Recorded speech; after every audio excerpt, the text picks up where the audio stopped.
What about the current church? Because you converted during the Francis pontificate. Mm-hmm. Was there anything about that turned you off? I know, speaking to other converts who read their way into the church as you did, there tends to be this disappointment when they read what the church is, they have these ideas of how it should look, and then they maybe enter parish life or see what the Pope just did, and then it can be like wet water. Sure. Sorry, not wet water. All water is wet. Cold water. Cold water. Thrown on your face, you know? So, honestly, Pope Francis never really bothered me. And it's not because I always agreed with him or whatever. I never saw, how do I say this well?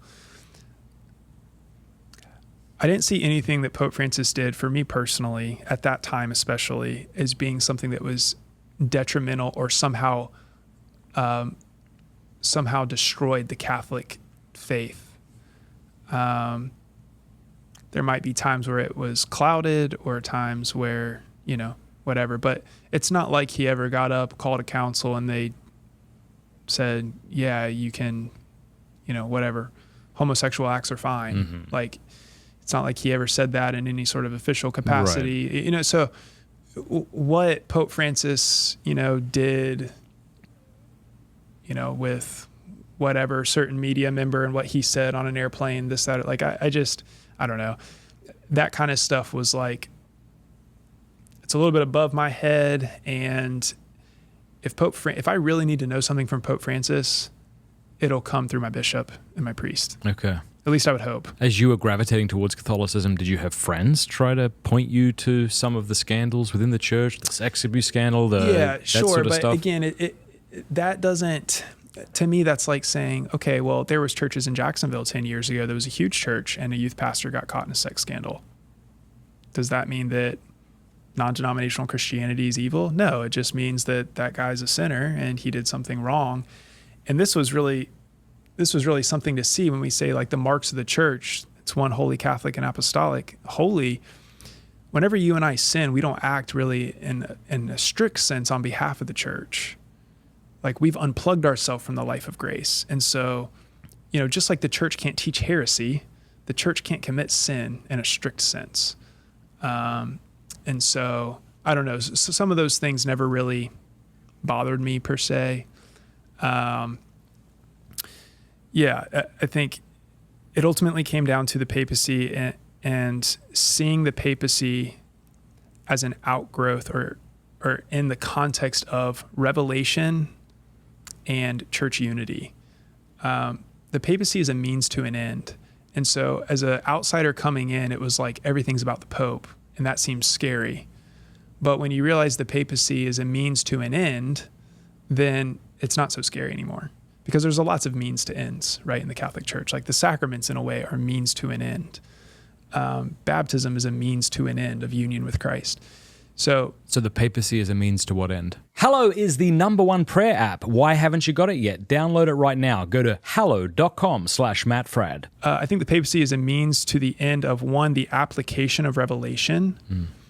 So Matthias Shaben makes this argument really beautifully in his Handbook of Catholic Dogmatics 1.1 on theological epistemology, when he talks about how God wanted to establish a kingdom that was a universal kingdom of truth and holiness that could go forth to all nations in order for all people to have, live the truth or believe the truth and live in a holy way. Well, you're inevitably going to have questions about the truth and questions about morality as time goes on. And so how does God, it would be fitting that God would give us a way to accomplish those ends, right? And if you think about it in scriptural terms, like think about Jesus' high priestly prayer. For me, that became almost fundamental, because in Jesus' high priestly prayer, he says, Father, I pray for them that they might be one, even as you and I are one. And so the unity of the church ought to reflect the unity of the Trinity. And not only that, but the unity of the church ought to be a supernatural sign to the world. Why should we be unified? That the world might believe through them. So there has to be something supernatural about the unity of the church. well, if it's just going to fall into schism and fall into, fall to shreds, so to speak, well, then there's nothing supernatural about that sign to the world. So in order to preserve that, right, you have the papacy in order to arbitrate at certain times in order to protect unity. And you see that, I mean, not for the papacy, but you see that in a magisterial sense in Acts 15. You have a question about circumcision, it's causing division in the church. There was not autonomous churches over the Mediterranean. The church in Galatia couldn't go, oh, thanks, Peter and Paul, like good stuff at the Council of Jerusalem, but we don't agree, Now the Protestant can respond to that and go, well, that's a fair point, but that's only because Revelation hadn't closed yet. And I go, well, fine, but the need still persists even after Revelation closes. Yeah, or if it doesn't persist, show me where Revelation teaches that it won't.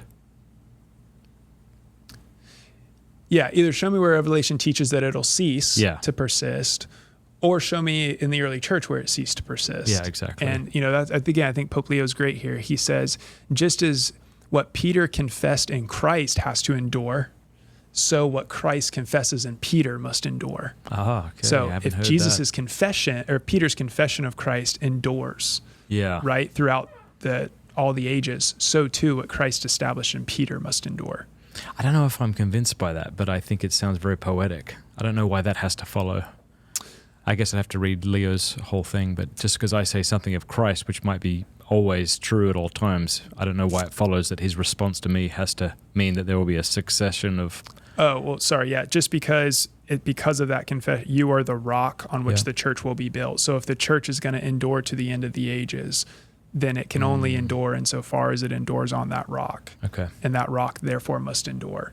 Now, the question about the rock, right? Yeah. Well, again, I think Aquinas is great here.